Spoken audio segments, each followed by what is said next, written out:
Hi, and welcome. Today I have a story called The Trampoline, which is a surreal but fun story about picking up a trampoline at what I call a whopper store, such as Walmart. Okay, so here we go. The trampoline. It's like the road is a pliable board unfurled across the blinking hills. The day is Tuesday, and Thomas drives the minivan in Tuesday fashion. Only one more payment to go. Wondering at the road, the houses with and without people, the remote-controlled dandelions. Tuesday morning is a great time to pick up the trampoline. Thomas wears a pair of black jeans that shine from wear and a green sweater he bought when his grandmother was still alive. A light turns from green to red. Cars are moving. Their wheels are turning. The sky wraps around, making a sandwich of things. He notices the edges of things, where things run to an end. The road is narrow like spaghetti, the color of dried kidney. You can order things online and have them shipped to the nearest whopper store. Thomas sort of knew that, but until his wife actually did it. The radio is on, a small room with half a dozen people squeezed into it. They crowd one another, talk over one another. The one guy talks like cigarettes. He's small with liver spots on his skull, has thick black hair like a crotch, and a barrel chest. When the commercials for chicken wings, lawn care, and stimulants reel by, the radio people lubricate each other with wet looks. A tuba player in a cabin deep in the Black Forest is eating whipped cream from a bowl. The Whopper store appears before it should. The parking lot is crowded, buoyant. He feels for the paper his wife gave him with the order number and all that jazz on it. He feels it. He's cutting the mustard. Thomas chooses the grocery entrance and walks to customer service. Several old men with white socks and tan pants sit on short benches. They look like giant dead shrimp. They all wear hats, free hats, whether you want them or not. One wears gloves. An ancient man and his wife in a wheelchair are the only ones at customer service.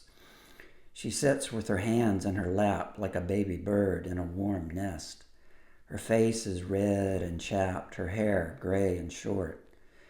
She has a quick laugh with the lady behind the counter who glares at Thomas. He does not have anyone in a wheelchair. He could be a hermaphrodite, a medical heretic, anything. She directs him to the rear of the store, where a store's anus might be. "Do you know where electronics is?" she asks. "With the TVs and the records?" she asks. He nods and goes that way. And in the vicinity of where one might sell records in a whopper store with an anus, Thomas finds the pickup area. A blonde lady with tight jeans restraining a satisfied tummy is ready to help. Eager even, but has trouble focusing and says as much. Like a movie, take one, take two, cigarette. On take three, she gets it right, and the transaction moves forward. He hands her the receipt, which she ignores. She wants to know who will jump on the trampoline. How high will they jump? Thomas says his cat does flips. She locates two heavy, large boxes. When she bends toward him, he sees the deep part in her short blonde hair. He leans forward for a better look. The scalp is red and irritated. In front of the counter, she concedes that Thomas can help her place the boxes on a pallet jack, and he does. They pass people. A lady and her son browse clearance items. It's her son, because what else could he be? The boy is nicely fat, well marbled, with long, stringy black hair that hangs across his face, a fried egg with hair. Out front, the sky is crowded with clouds that no one looks at. The sun's nuclear oven churns, but there is no butter. A phone rings. A skinny man with a scribble-scrabble of wild beard sells bumper stickers. Proceeds are going to the veterans at that moment, slipping silently through a secret vacuum tube to veterans in nursing homes that smell of urine. The bumper stickers are different colors. One says, "Live free," or maybe something in Latin. Thomas pulls the van in front of the store and eyes the busy crosswalk. Two young men appear as if from a can, one large and one thin. The first stops the pallet jack 23 inches shy of the van's yarning cargo bay, drawing a look of disgust from the second. He checks Thomas's face for approval, and Thomas laughs the laugh. "I didn't get any sleep last night," says the one guy.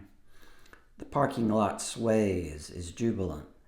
The vast asphalt plain, littered with cars, glimmers like frosting. The people in the small radio room are playing music for a change. They scratch their knees, smoke cigarettes, and look forward to the end of the day. A plane slides from the clouds. A man asks for tomato juice, and there is none.